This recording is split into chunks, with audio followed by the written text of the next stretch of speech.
Welcome to Crunchy Stewardship. I'm Chrissy Rombach. And I'm Katie Fiola-Jones. We're cousins on a mission to honor God by stewarding our health spiritually, mentally, and physically. From ancestral nutrition and natural remedies to biblical finance and holistic health, we are digging deep into how God intended us to live. So grab yourself a raw milk latte and join us as we unpack the ins and outs of Crunchy Stewardship. Hey friend, welcome back to Crunchy Stewardship. You are here with Katie and my cousin Chrissy. We are diving into an episode today all about the nutrition guidelines. We're going to talk about the current guidelines that just recently got updated. We've talked about it a few times in the past, but we're going to dive into them a little bit more. We're also going to kind of go over the history of the guidelines. I found some interesting information a while back on how many times our nutrition guidelines have changed and how dramatically they have actually changed over the years, which is just wild to me that they have changed so much.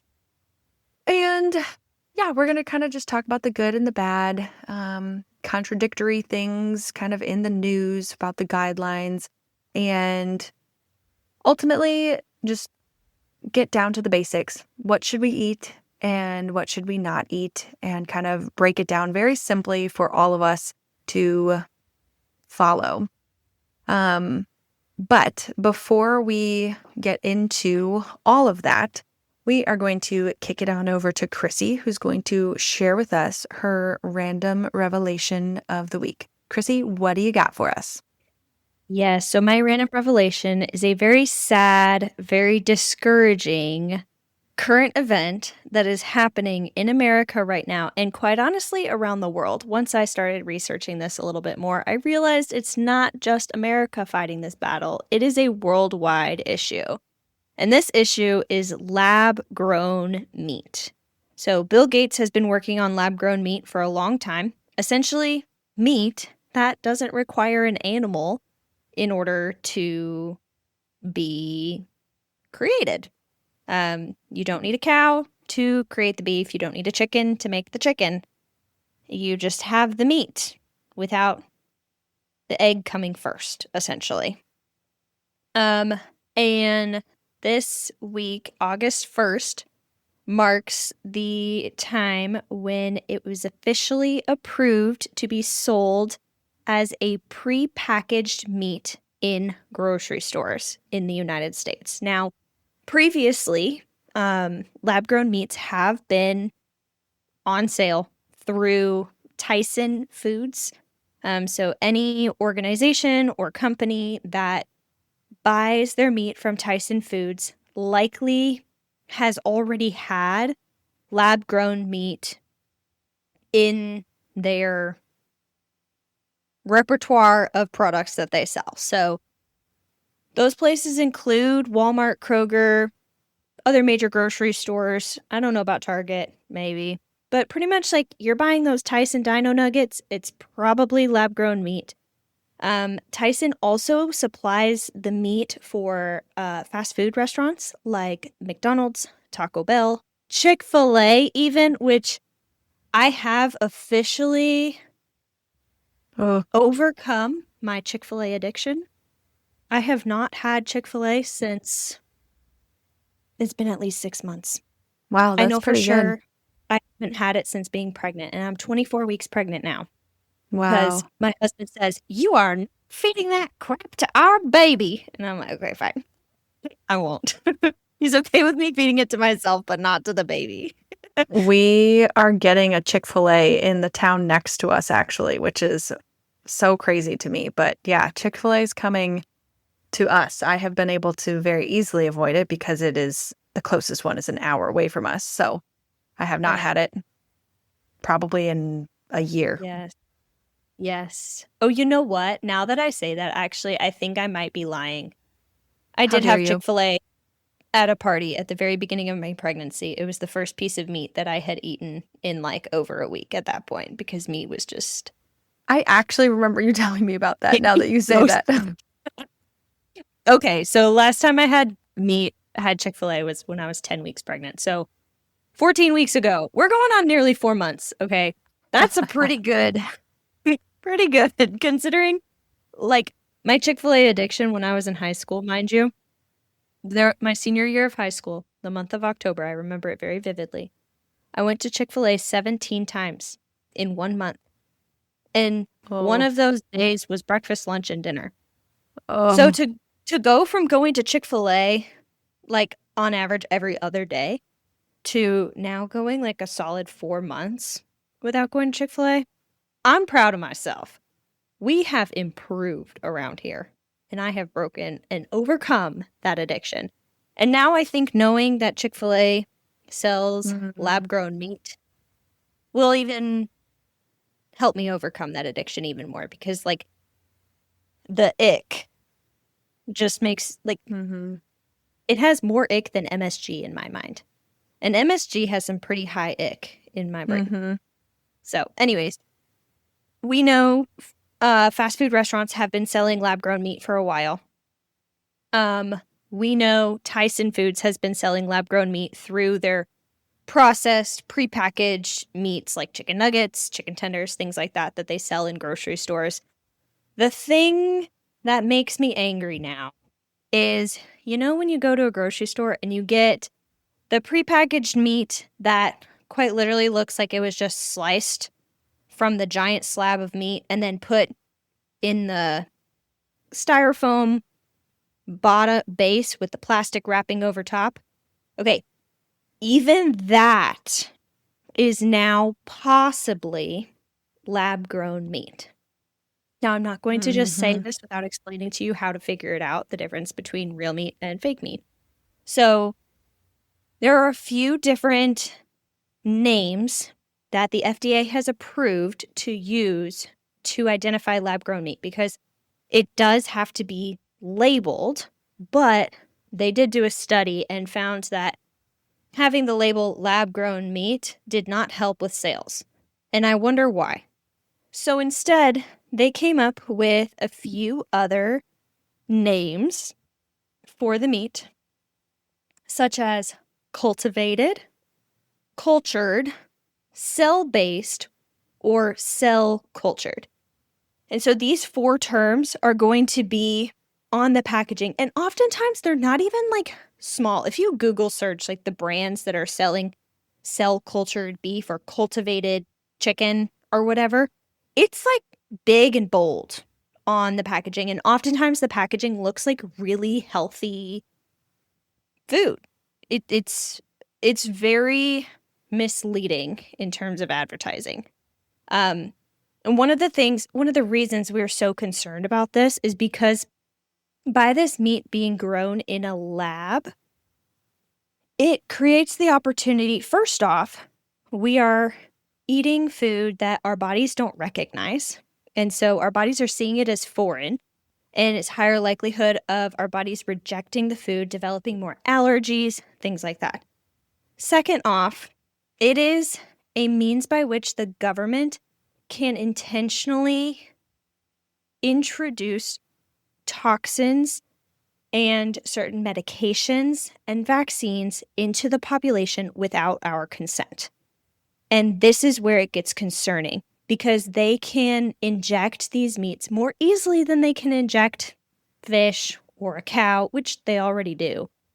But it's more prevalent in these meats, and they don't have long-term research on the effect of these lab-grown meats on the human body yet, but we've already seen the effect of the use of pesticides, herbicides, contraceptives, vaccines, even in our fruits and vegetables and in our poultry, like actual chicken and actual beef. We have seen the difference in the quality of these meats with animals that were raised with these things, and how they are affecting our bodies in consuming these secondhand contraceptives and these secondhand vaccines and secondhand extra growth hormones and steroids and things like that. So things to look out for. I would encourage you, as an action step from this, there is space to be upset about this. I think is definitely important, especially with like how much the United States federal government has worked towards creating a healthier America. And then all of a sudden, this happens. And so it sounds kind of confusing in my mind. So there's space to be angry and upset, and there's space to take it and decide what you're going to do about it. And so we can't just sit here and be angry and upset about it because it's not going to get us anywhere. So we need to be wise consumers because ultimately our money is our votes. You put your money where you want your vote to go and where you want your mouth to go and where your words are going. And so if you're against this, do not buy it because you're voting with every dollar that you spend on these meats. And so I would encourage you, look at the packaging. There are still real meats being sold in grocery stores. If you're not nearby, if you're in a very downtown area, not nearby a local farm or anything like that. But ultimately, the best place to go to get your meat to ensure it's a real chicken or a real cow that you are getting your meat from is to go to a local butcher or a local farm and buy it from them and see exactly how do they raise their animals, and how do they process their meat, and use that as a jumping pad to buy your food. Ultimately, local food is always going to be the best for you. You'll have the least amount of time farm to table, which means your food is going to have the most amount of nutrients. So just wanted to share that with you guys. It is a current event random revelation that has got me thinking quite a bit about where I get my food from. Oh, and one other thing I wanted to mention. The very first grocery store that officially approved this meat to be sold is very surprising, honestly. It is Sprouts.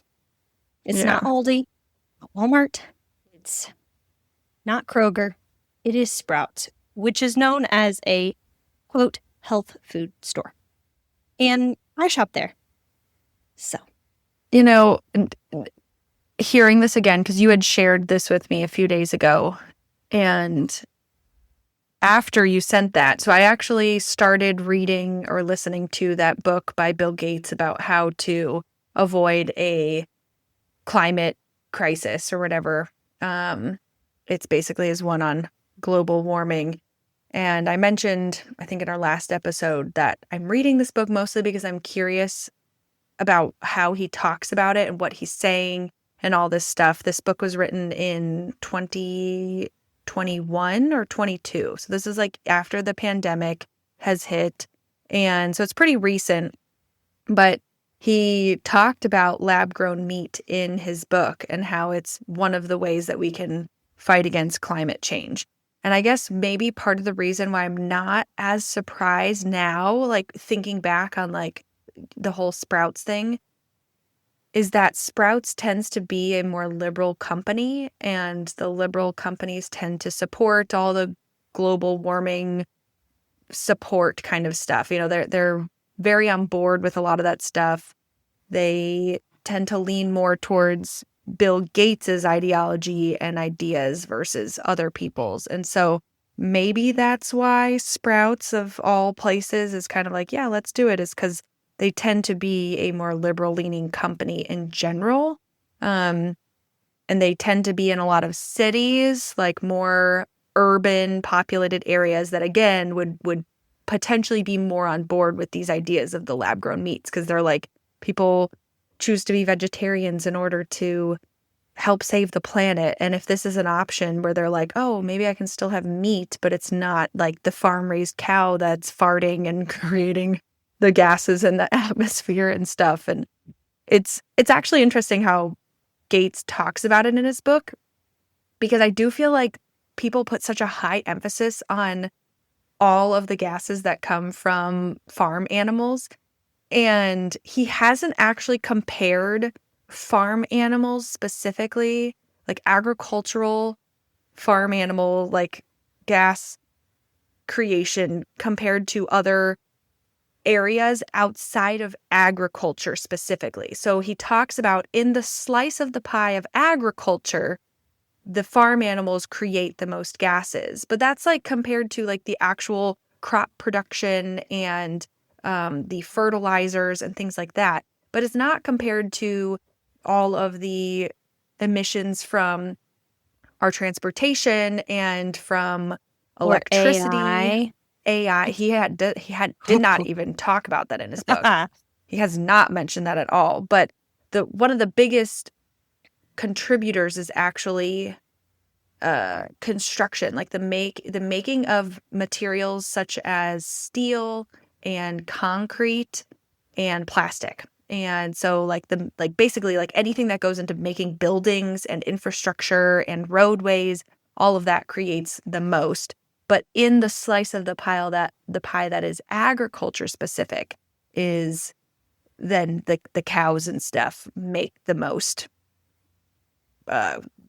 greenhouse gases and stuff. So it's interesting the way he specifically talks about it. And you want to know the irony of it is he's looking at, when he's doing this research, he's looking at specifically cows that are raised in a very stressful environment, that are eating more grain and soy-based products and things like that, rather than the pasture-raised, grass-fed cows, the cows that are out in pasture the way that God created them to be. Because, I mean, I haven't actually seen any specific research on this, so I can't quote anything, but I have heard through the grapevine that grass-fed cows and cows that are raised out in a pasture have less carbon emissions than a cow that is raised in a high concentrated feedlot. And so it's the high concentrated feedlots that are the problem, and ultimately the answer is to go back to how God created it to be. And that is for cows to pasture freely, like in the grass on a field, walking over the hills like we see in the fairy tales, you know? So I'm trying to look it back up, but my next book is actually a book that opposes Bill Gates's like alarmism with his, Bill Gates is like out there being like, climate change is the biggest problem that we face and we're all going to die. And he's like creating a lot of like fear around this because he feels like he has all the answers and stuff to this big problem. And, okay, so Bill Gates's book is How to Avoid a Climate Disaster. And so he talks all about it. But then I went and looked up a few books that kind of oppose his theories and just oppose the idea that it's as big of a problem as he's making it sound like it is. And so there's 3 books. I picked one of them that I'm going to read next, but one of them is called Unsettled: What Climate Science Tells Us, What It Doesn't, and Why It Matters. And that one apparently dives into kind of like how politicians have made it into this big issue that it's kind of like a non-issue. He dives into deep data to show that the dangers of greenhouse gas emissions are often exaggerated, blah, blah, blah. This is the one I'm going to pick, though. This is number 2 on the list, was False Alarm: How Climate Change Panic Costs Us Trillions, Hurts the Poor, and Fails to Fix the Planet. And so he kind of talks about like, yeah, climate change happens, but it's actually not that big of a deal, basically. It's like the climate has been changing for centuries, and it's just kind of like a natural part of the process, so we don't have to worry about it necessarily. The way I originally learned about climate change was merely just the opposite of the Ice Age. Yeah. It's like, yeah, the Earth swung cold, and now the Earth is swinging warm again, and okay. And honestly, I feel like, didn't we like learn in the history of the world and stuff that even before the Ice Age, it was just we lived in a very tropical world altogether? Like there wasn't very much cold in general. Yeah, like the whole Earth was tropical. Yeah. So I don't know. Maybe we're just getting back to that. And the original Garden of Eden was just a tropical rainforest, because I feel like that's usually the way that it's portrayed in a lot of art. Yeah. Not that any of us really knows, but I'm like, how many times do you see them like in the jungle, and well, based on the rivers that are mentioned in Genesis, the Euphrates and the Tigris rivers, they are in like a very lush, lavish part of the Middle East. Not like the Middle Eastern desert. We're going a little east of the Middle Eastern desert. And it's a very like tropical kind of area, that those rivers flow through. And so it would make sense that the world was just like very tropical at that point, because that's the part of the world that's actually mentioned.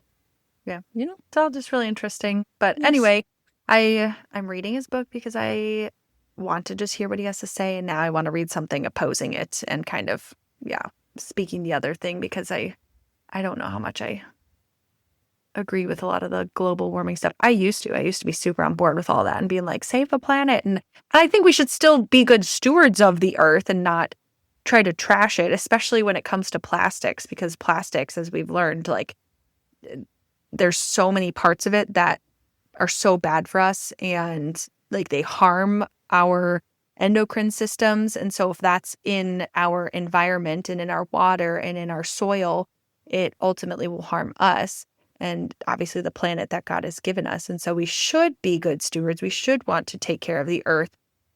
But I think the alarmism when it comes to global warming is maybe a little bit more unwarranted than some people would like to say it is.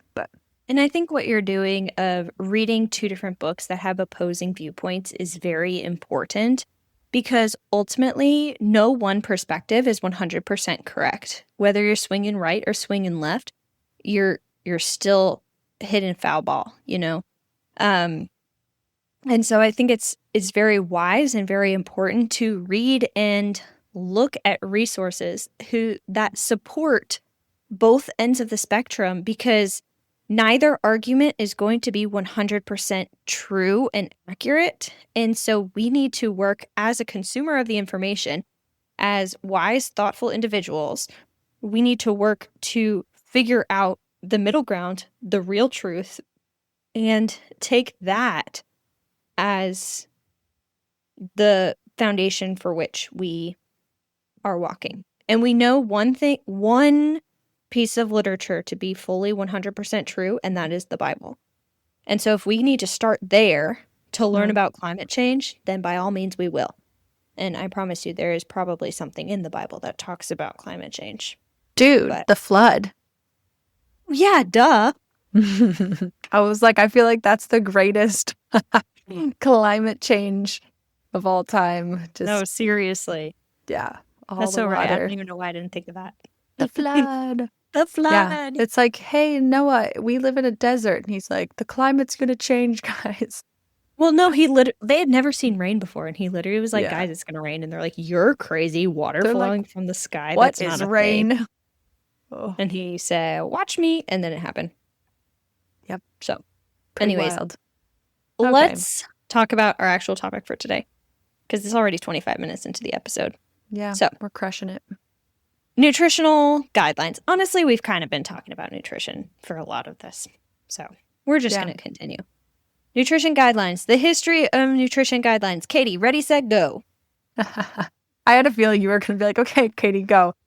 That's so funny. I just know you. Okay. Well, so I stumbled on this blog post a while ago. It's actually by the Smithsonian Magazine.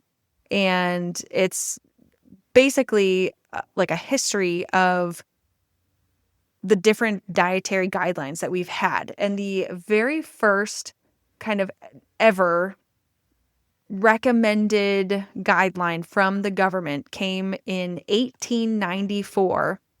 It was a published farmer's bulletin, and it basically laid out different considerations for how food should be thought about and consumed.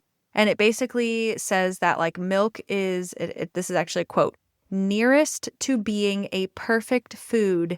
And then it also noted that a man might live on beef alone, but it would be a very one-sided and imperfect diet, meaning that, yes, we should be eating lots of protein and it might sustain us, but we do need a lot of the vitamins and nutrients that they may not have really, like that's around the time when they're really starting to discover like what are the major vitamins and things.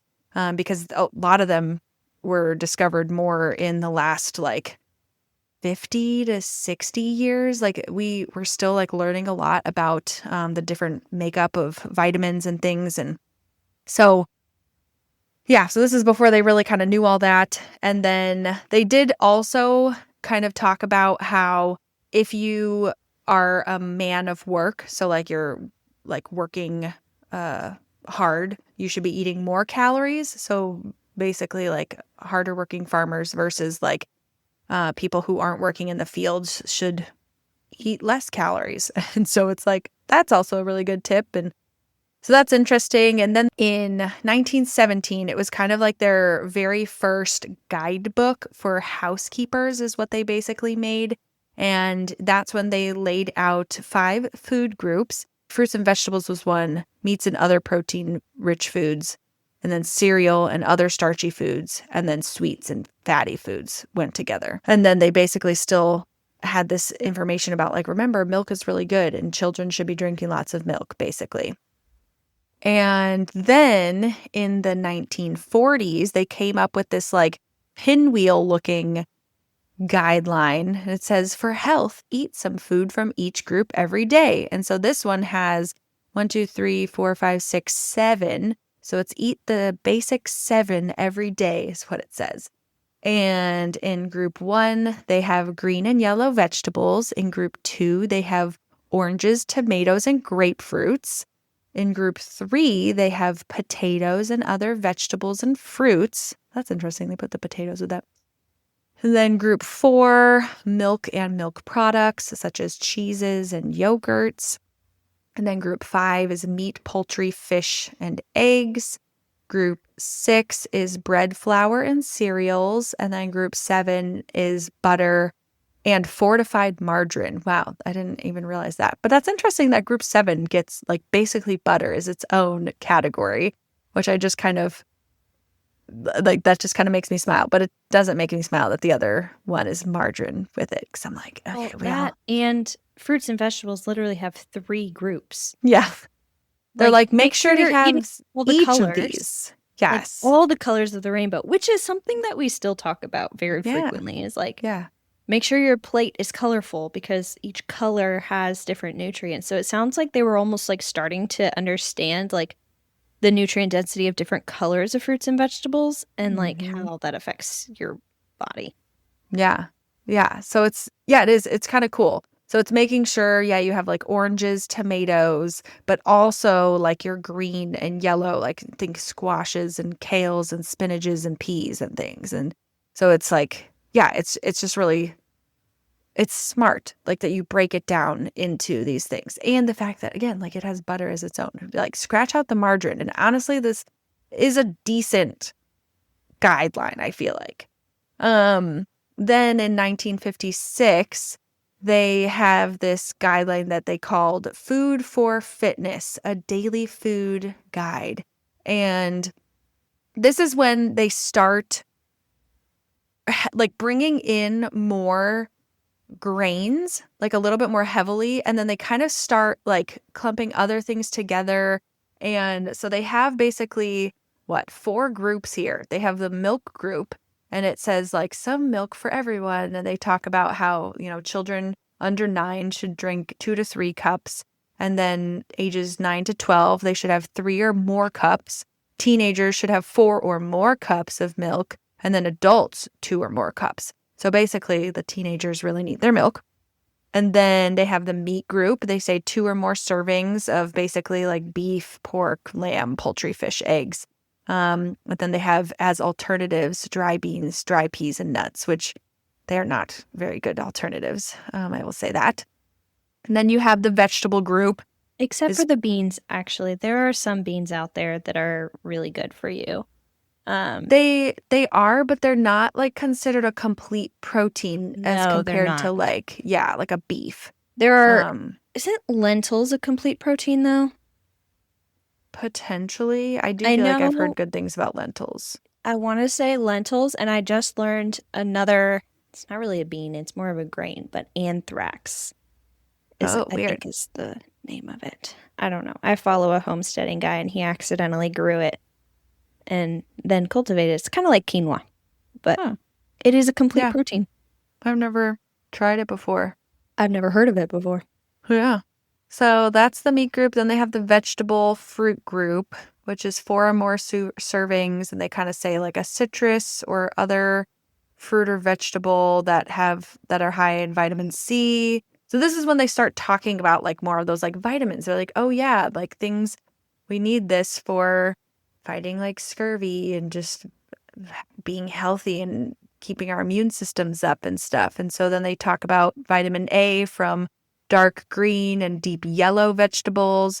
And then it says other vegetables and fruits, including potatoes. Like, that's such a random, like that's literally the sentence at the bottom. And then they have Ultimately, their what I'm bread. thinking this is potatoes are very important. Eat your Make sure you eat potatoes. your potatoes. And then they have bread cereal as one group, and they say 4 or more servings of whole grain enriched or restored, which this is where you start getting those refined flours like that are very heavily ingrained into our system. I use the word ingrained, that was a pun, Haha. not intentional. But yeah, so then they had those like fortified enriched flours that were starting to come into play here. That was around this time, was kind of like the 30s, 40s, I think was when that started happening. And so they're like, make sure that it has the vitamins back into it, which we've talked about. It's not great when it's enriched with it. It really should be there from the beginning. It also makes a lot of sense that this is coming the decade after World War II. And World War II is really when we started to see a shift in the working population where women were going to work while their husbands were out at war.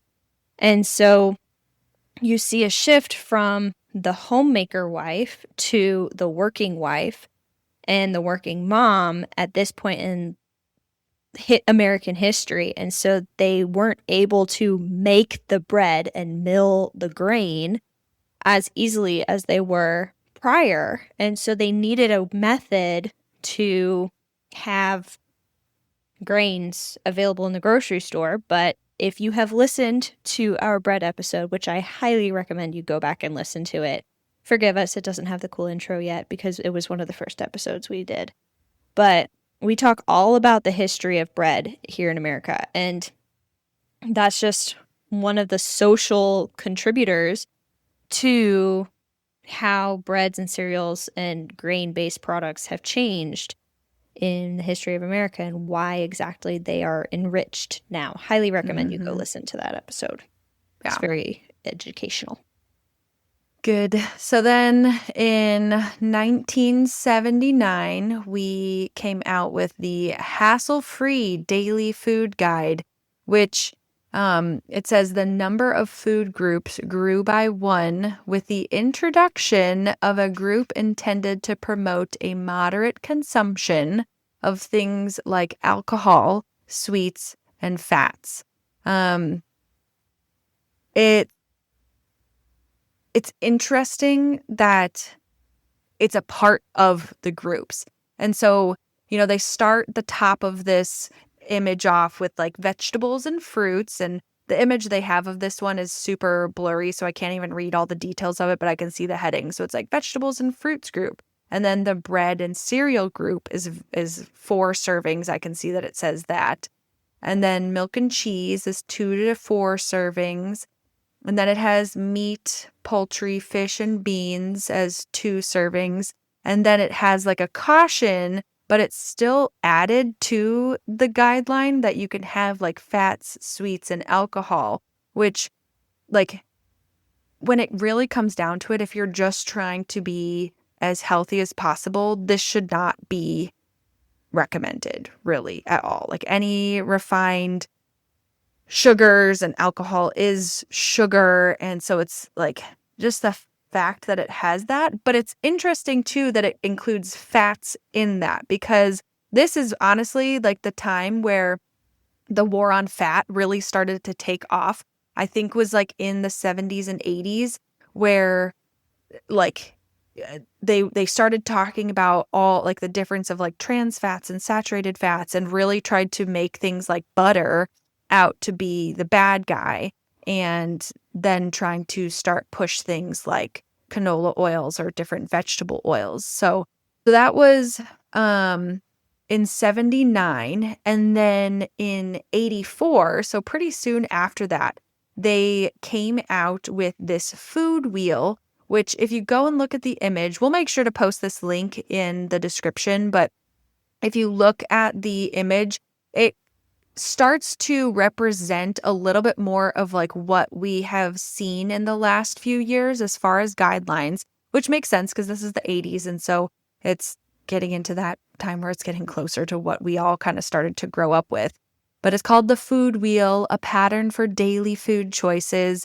And this is where we start to see things like breads and grains and cereals really like getting hit hard. Like they basically, they recommend 6 to 11 servings of breads, grains, and cereals. And this is like, again, this is not the bread that Chrissy and I are talking about that's like fresh milled, but it's like the processed breads and grains and cereals and things. We're talking straight Wonder Bread here.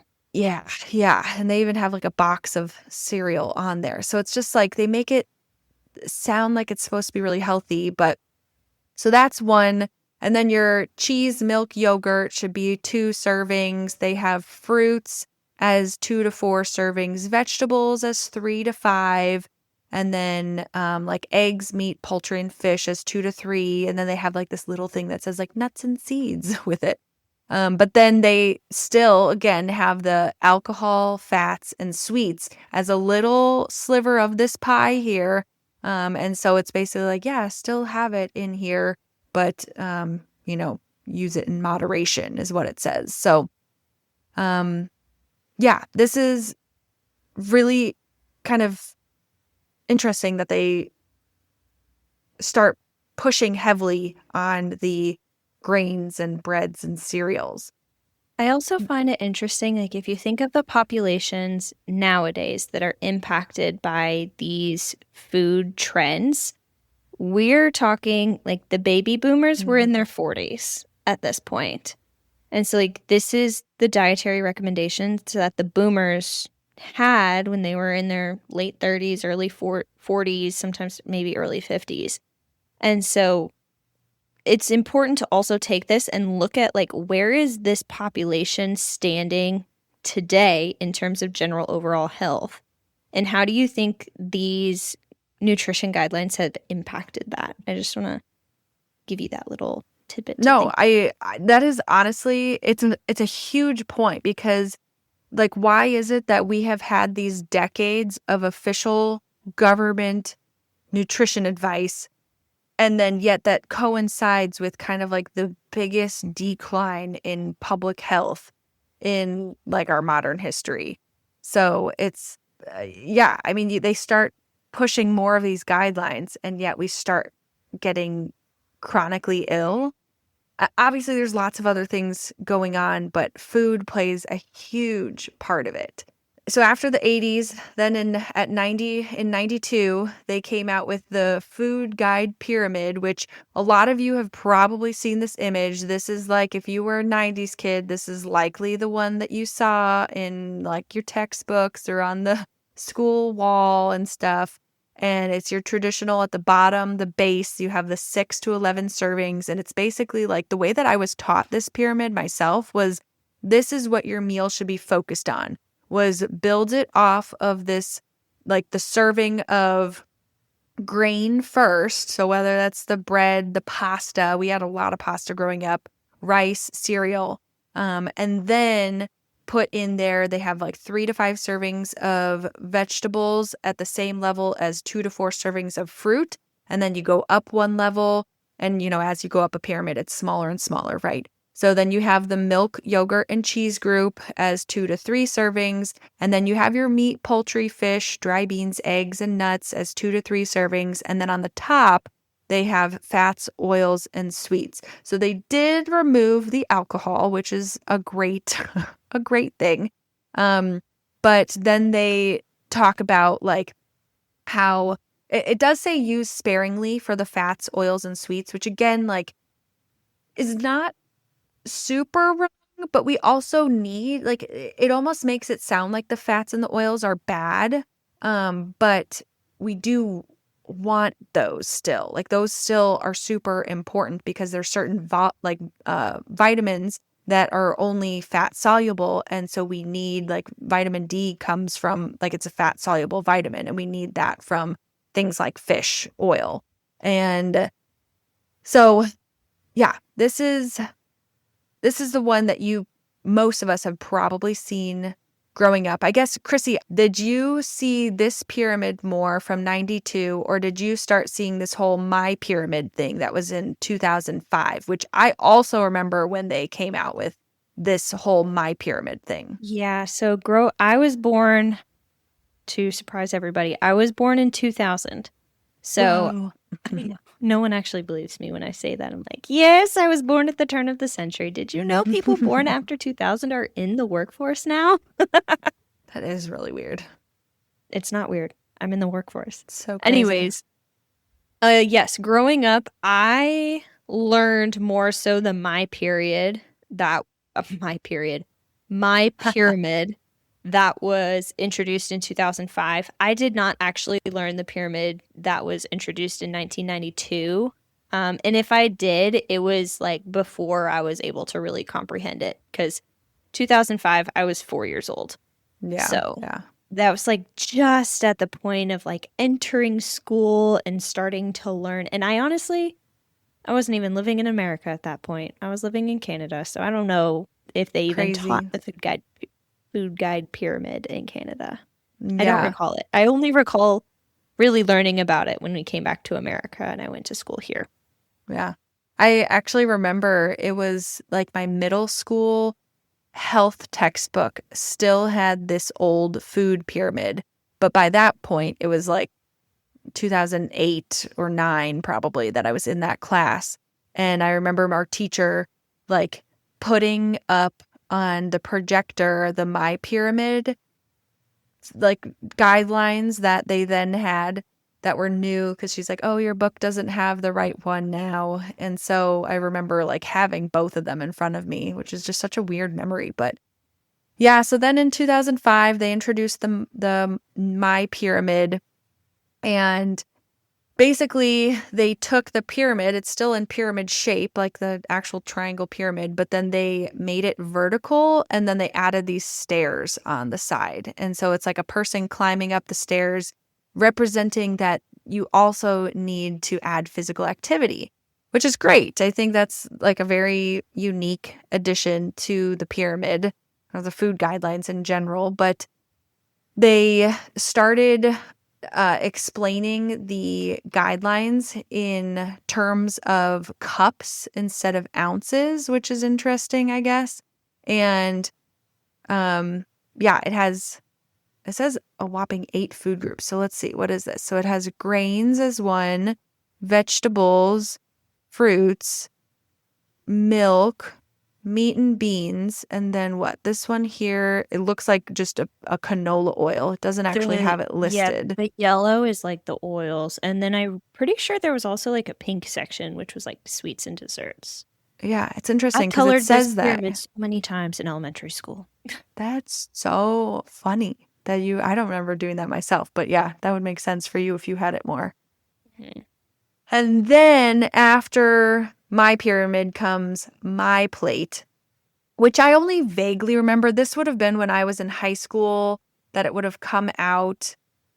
I recognize it, but I do remember there was like an online thing that you could like interact with, because I think we did do it once in my health class, but I do remember thinking it was silly because they're like, what about the food pyramid? But basically it's the representation of like, you've got a plate and then it has the colors on the plate, which I think this is the time where they started talking about like how you need your plate to be really colorful. And so they actually made it like the image of it is a plate, and then you have vegetables in green, and they actually have that as one of the, I think it looks like it's supposed to be the largest portion. And then fruits is in red. It's a little bit smaller. And then grains is there. It's not as big as vegetables, but maybe close to the size. And then they have protein as purple. And then off to the side, you have a cup that says dairy.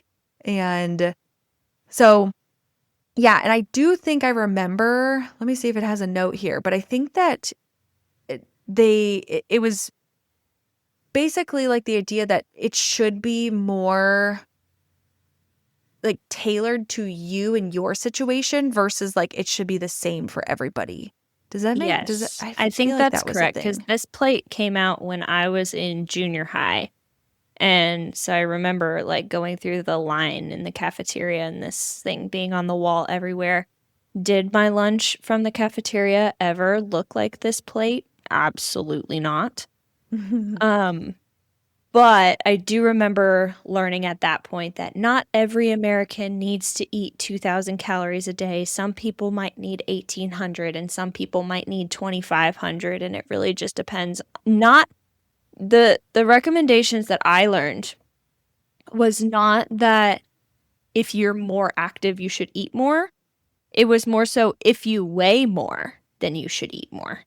And if you weigh less, then you should eat Weird. less. And it wasn't like based on your physical activity, which I think is a big downfall because, Weird. like Michael Phelps had to eat what, like 8,000 calories a day or something like that. And he's like not a fat guy at all whatsoever.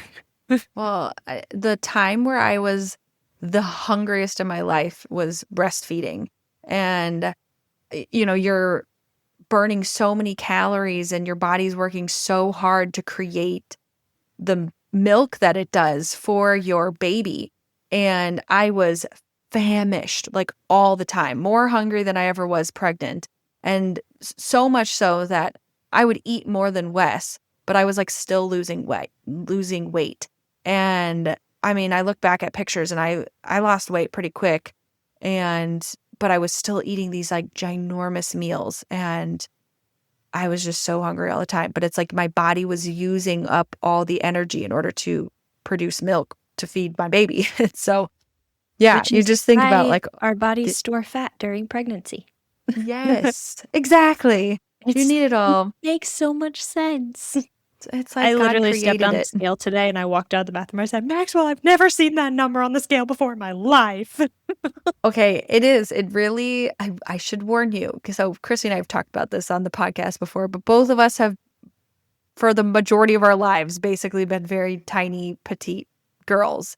Mhm. And so both of us getting like going through pregnancy and stuff, you like obviously gain weight. And it's not just because your baby is growing, but you're like storing more liquid in your body and all this stuff and you're gaining fat and it's wild, but it is one of those things that I don't think I was like mentally prepared for either, where I'm like, oh my gosh, I weigh like 50 pounds more than I have ever weighed ever. And it was Yeah.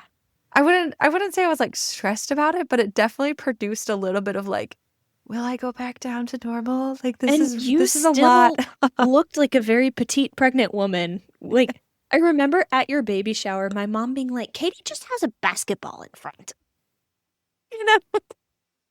Yeah, you really couldn't tell I was pregnant from behind too much. I mean, I like there were certain things like looking back, I'm like, oh yeah, you can kind of see my face was like a little bit puffier and stuff and like small signs, but I definitely did not get huge bloating and everything. I'm thankful I didn't, but yeah, I stayed pretty small. Yeah. Um, They but tell yeah. you you need to gain 20 to 30 pounds. And I was like, oh, I'll gain 20. Now I'm Yeah. halfway through and I'm like, maybe I'll actually probably be closer to that 30 mark. I And I don't don't really know how I feel about that. I'm trying to remember. I wrote it down somewhere because I was curious. I think I gained, are you sure it's only 20 to 30? Because I thought for me it was like 50. I literally looked it up today. It was like 20 to 30 for someone who has a normal Huh. BMI before getting pregnant. Interesting. I thought in my memory I was thinking 50. I do have it written down like in my journal because I was like, one day Interesting. I want to remember this. I And do know maybe with twins. My mom always says that she gained 50 pounds when she was pregnant with my sisters. hmm, there you go. Actually, now that I think about it, maybe it was 30 pounds because maybe I'm thinking, well, no. I have to go back and look at my journal. I don't really remember. I thought it was 50 in my mind, but maybe that's way too much. I don't think you gained 50 pounds. Ain't no way. Ain't no way. All right. What do we want to talk about next with the guidelines? Because Well, okay, we need to talk about the current ones, I guess. yes. So, okay, the current guidelines, when did those like officially come out? Was that This last year or was it year, this year? last year. Within the past 12 months. It feels like it was this year, but I'm like, was it actually last year? So, okay, if you go to realfood.gov is the official, like official. And it even says at the top, an official website of the United States government. And then, of course, it's Mike Tyson, who has been like one of the big famous promoters for this new one. But it is still a pyramid. In fact, you'll see your classic 1992 pyramid on this website. But then they go through and talk about how that 92 pyramid basically got everything wrong. And it goes through some pretty dramatic information of, you know, how everything kind of came about and why it's all wrong. And what they have done now is basically flipped the entire pyramid upside down, but somewhat keeping where the food groups were. It's just now in different parts of the pyramid. So if you look at it from top down now, the top is the biggest part, and you have proteins, dairy, and healthy fats alongside vegetables and fruits. And then the way they do this, they don't necessarily have them in like the box categories like you would see in the 92 pyramid, but they kind of have it all just mixed together. They have like an array of different proteins like the cheeses and the actual meats and eggs and fish and nuts. And then you see like your healthy fats like an olive oil and avocado, butter. And then you have some nuts in there too with the fats, which kind of like goes with fats and protein. And then on the vegetable and fruit side, you've got all of your colorful fruits and vegetables. It looks like they have like lettuce and broccoli and grapes and bananas and carrots and all sorts of stuff. And then at the very bottom of the pyramid, which is now like the tip of it pointing down, they have the whole grains. They don't have anything about your refined stuff. And they basically, the picture of it looks like a beautiful loaf of like sourdough bread and then maybe some oatmeal and like oats and stuff, but it's basically like they want you to eat like the whole grains versus anything that's processed, refined, that kind of stuff. So it's interesting. Then they go through it even deeper. So we'll link to this, but it's realfood.gov. It's super easy to look up, but we'll put it in the description. But you can go through and it talks about the targets that people should like go for each of the food groups and kind of like what is important about each of them. And so it gives you a lot of good information. I like that. So for the whole grains, sorry, I think I smacked my microphone. For whole grains, it says whole grains are encouraged. Refined carbohydrates are not. Prioritize fiber-rich whole grains and significantly reduce the consumption of highly processed and refined carbohydrates that displace real nourishment. And that I think is one of our biggest wins, is because we were told that a bowl of cereal was a healthy start to our day. I grew up believing that. In fact, the majority of my life up until now, I would just eat a bowl of cereal for breakfast because we were just told like that was healthy. And like we ate healthier-ish cereals. We weren't eating like Lucky Charms every morning, but they're still refined. They still have lots of sugar. And so to start your day like that just like whacks your blood sugar all crazy and doesn't give you real lasting energy. Like it'll give you the spike of energy, but it's not going to sustain you throughout the day. And so I think that this is one of the biggest wins for the pyramid, is helping people understand a bit more that the refined carbohydrates and grains and the processed stuff that we've been eating, and even just saying that they are highly refined, is a big deal. And that anything that is highly refined, I think they even had like a section about like refined foods or something like that, or heavily processed foods or something. I think at It's some wild point. that you mentioned about the cereals and how like for so long we were told that just eating a bowl of cereal for breakfast is like with skim milk is a very healthy Mm-hmm. breakfast for so many years. I think until I was well into being a teenager. I refused to eat anything else for breakfast other than cereal. I did not like pancakes. Yeah. I didn't like waffles. Oh, I didn't like eggs. I didn't like bacon. Like, we would go to Cracker Barrel for breakfast on road trips, and I would order either Fruit Loops or a cheeseburger because I didn't like any other breakfast foods. that's wild. Isn't that and my parents hated when I ordered Fruit Loops because then they're paying $5 for like a bowl of For Fruit Loops. totally. That would drive me They're like, nuts we too. could buy a whole box. So they got mad at me for ordering Fruit Loops. So then I would just order a cheeseburger for breakfast. Oh Because my all the other goodness. breakfast foods were gross, in my opinion. And now I just think about like how many nutrients was I missing out on Yeah. when I just refused to eat any protein for breakfast. Dude, at least you learned that before you got pregnant. I was eating so much cereal in my pregnancy. Like, it's because I just love cereal. I still love cereal. It's still, if we have cereal in our house, I will have a bowl almost every day. And granted, I eat it more now as like a small snack, like a very small serving, just to like basically get like my fix in because I just love cereal. And so I think I it's, told you a few weeks ago I was craving Lucky Charms. oh yes.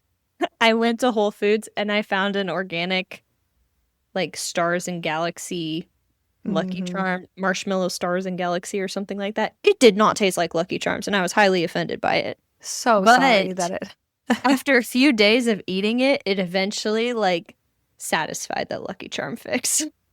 you're like, this I is have good to enough. say. Fine. Oh, yeah, it's bad. And it's so we really try not to buy cereal because I will just eat it. And Wes has this funny thing because I usually will eat it like in the mid-afternoon as like a small snack right before dinner kind of a thing, like at That's the best time 3 to have o'clock. cereal. Yes. The And best. so it's like usually right before he comes home. And so there's usually like a bowl with like the milk remnants in it. And then he comes home and he'll be like, did you have bowl of cereal? And I'm like, shut up.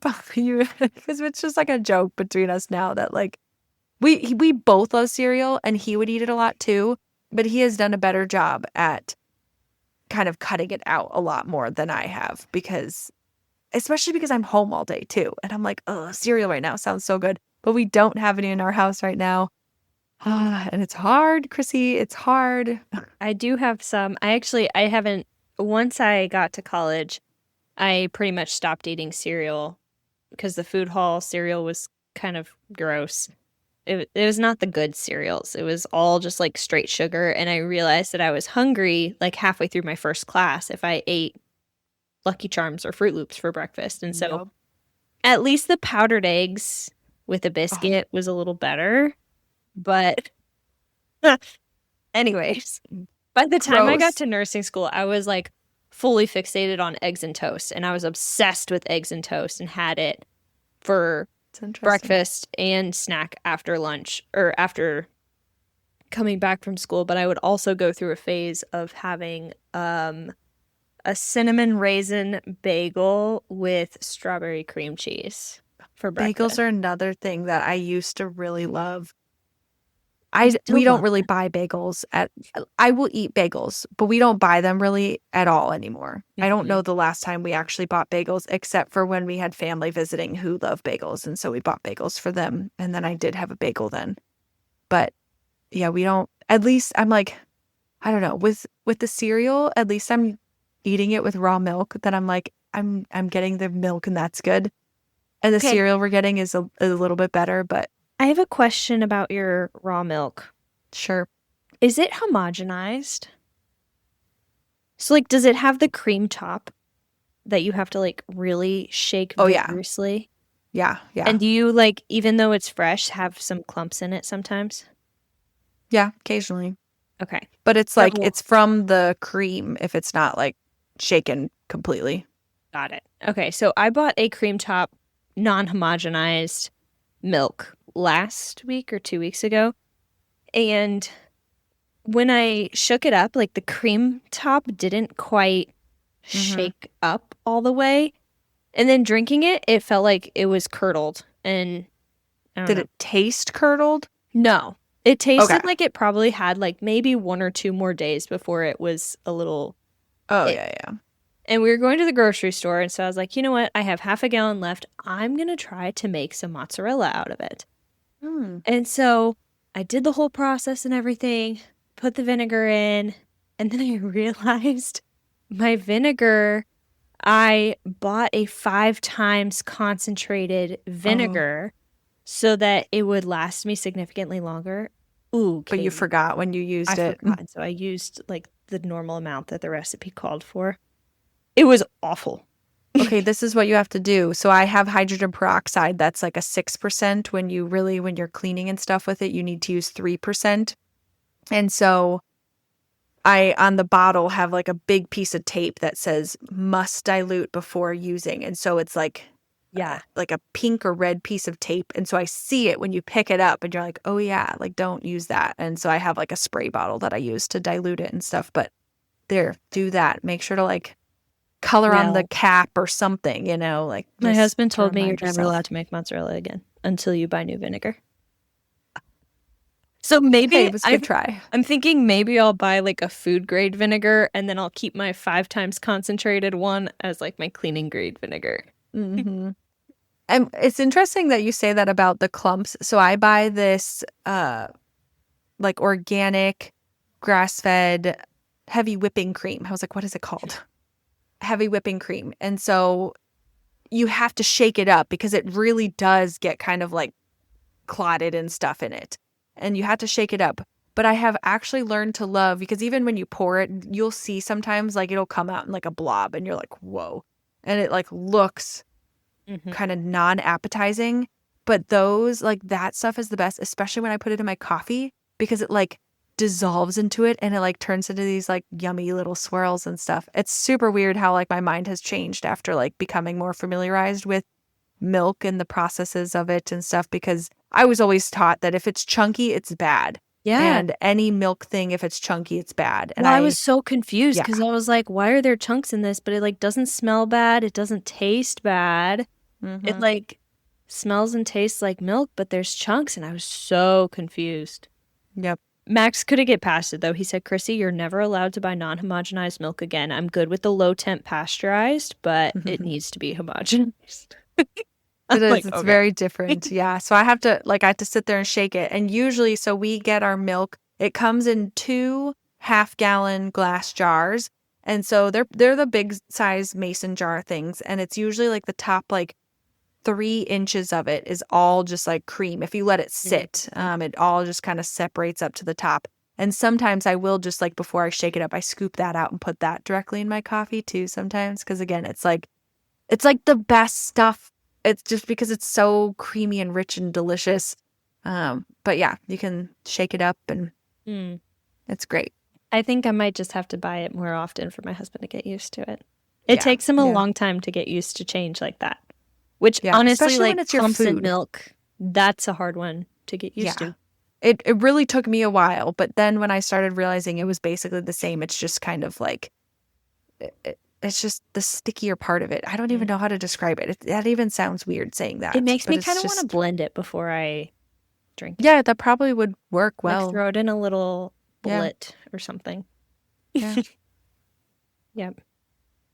Well, do you feel like we've kind of I feel like we've decently. Oh, the one last thing I did want to talk about was actually the Weston A. Price Foundation, like principles. They call them their 11 principles. And this is honestly what our household bases our food off of, is the Weston A. Price Foundation principles. And so I'll add this link to the show notes so you can go and dive into this a little bit more, but I'll give you the quick bite-sized version of it, which actually that's funny. It says these are bite-sized versions of each of our 11 principles. So here you go. They're literally bite-sized. So so this isn't necessarily like a food guideline of like eat this much of this and that, but it's like, so number 1 is all about just avoiding all refined and denatured foods. So basically eating them as they basically came. Don't process them a lot if you can help it. Cook them, obviously, most things. I mean, there are things that they actually recommend raw. But basically, don't buy junk. Like, just don't buy anything that's refined and, yeah, in a box, basically. Then number 2 is include animal foods. So this one is interesting. It, when you click into each of these, they give you a little bit more information. And the animal foods is basically things like your chickens and fishes. They talk about like land and waterfowl. They talk about land and sea mammals, eating eggs, drinking milk.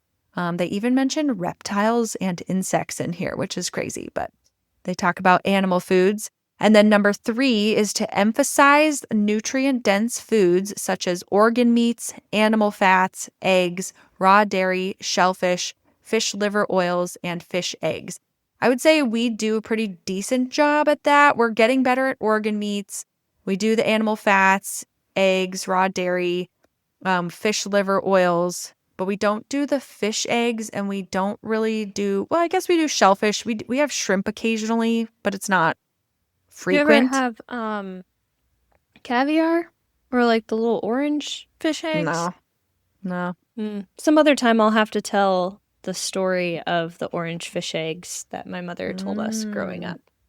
Oh, great. It's a funny Like one. I've had them in sushi, but it's like, again, that's like maybe a couple times a year versus frequent. This is like what you should kind of generally base most of your foods off of if you can, for the most part.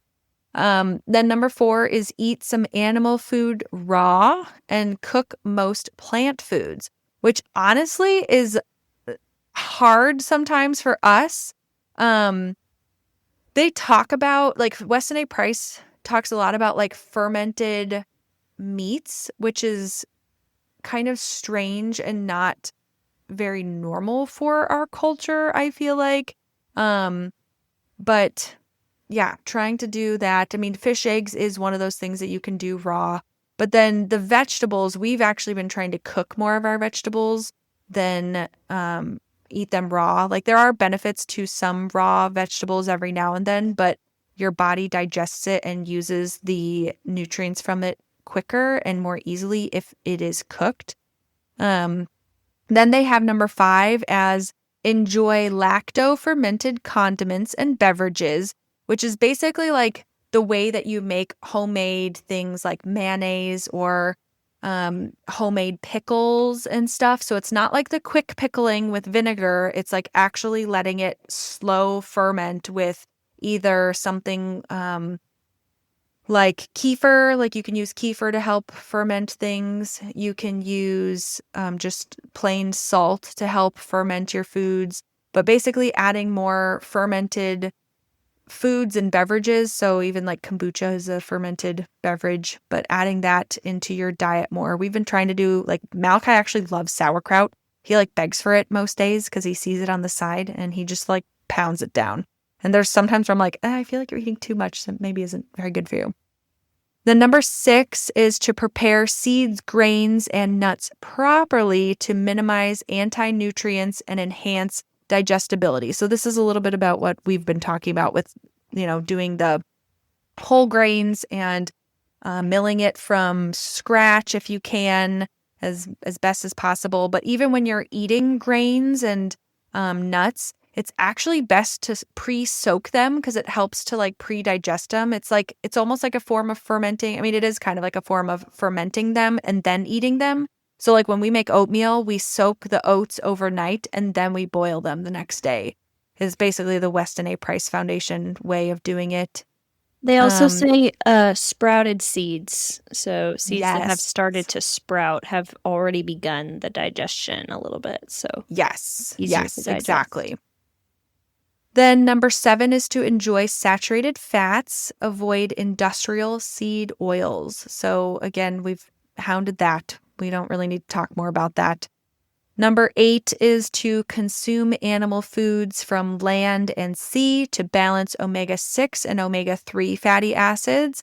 So we basically have a really terrible imbalance. I feel like I talked about this a while back when I was reading the Nutrition and Physical Degeneration book by Weston A. Price, that just the imbalance that we have of omega-6 and omega-3, and basically how it ultimately can like lead to your body being more prone to getting cancers because we have this imbalance.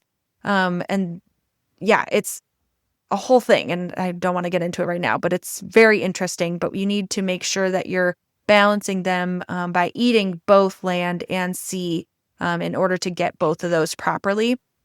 And then number 9 is to use unrefined salt liberally. So this is one of the guidelines that I still feel like a lot of people tend to push back on, is the use of salt.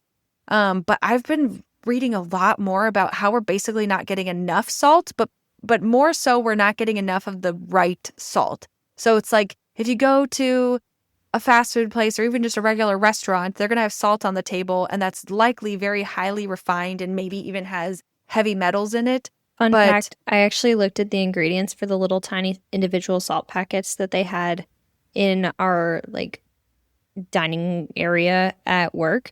And it has sugar in it. No kidding. Literally, dextrose was one of the ingredients. Oh, wow. Well, and it had like 5 ingredients. I was like, this is salt. It should just be salt. Yes, that's wild. See, okay, so look into getting an unrefined salt, especially if it's like a sea salt or some kind of good heavily mineralized salt. So check into that. Number 10 is to include gelatinous bone broth in your soups, stews, gravy, and sauces. So they're really heavy on making bone broth from scratch and then using it to create all of these things. We've been getting a lot better at that. I actually have chicken feet in my freezer right now, which I'm preparing to make into some broth here soon.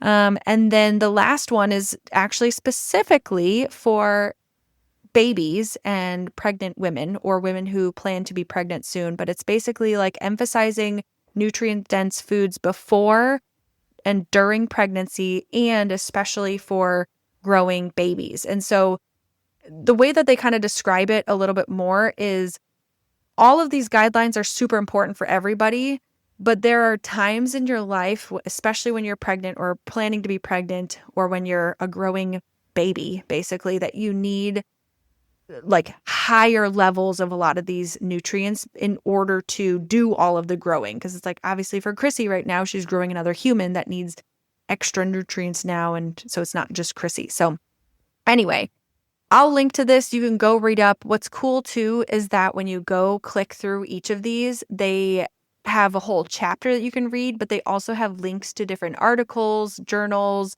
podcast episodes where they talk about this, videos. So you can dive into it a lot deeper to get the information that you need to get the best out of all of it. But that will give you a great starting point. All right. That I really wanted to make sure that got in there because that's my favorite nutrient guideline. Worth it going over time just a little bit. Yeah. So we're not going to waste any more of your time. Make sure you go and subscribe to our podcast so you can get notifications and listen to us on a weekly basis. We post our episodes on Fridays. And come join us over on our Facebook group, Crunchy Christian Mamas on a Budget, where we will continue this conversation and where our followers and listeners continue to interact about the things that we're talking about on our podcast. You can also follow us on Instagram at Crunchy Stewardship. I'm trying to get more involved in our Instagram page, so you guys would be very helpful in that by commenting and liking and interacting with our posts. So go ahead and do all of those so you can continue to be up to date with the things that we are talking about here on Crunchy Stewardship. But without further ado, we'd like to remind you that whatever you do, whether you eat or drink, do it all for the glory of God. We will see you guys next time. Thank you for listening to Crunchy Stewardship.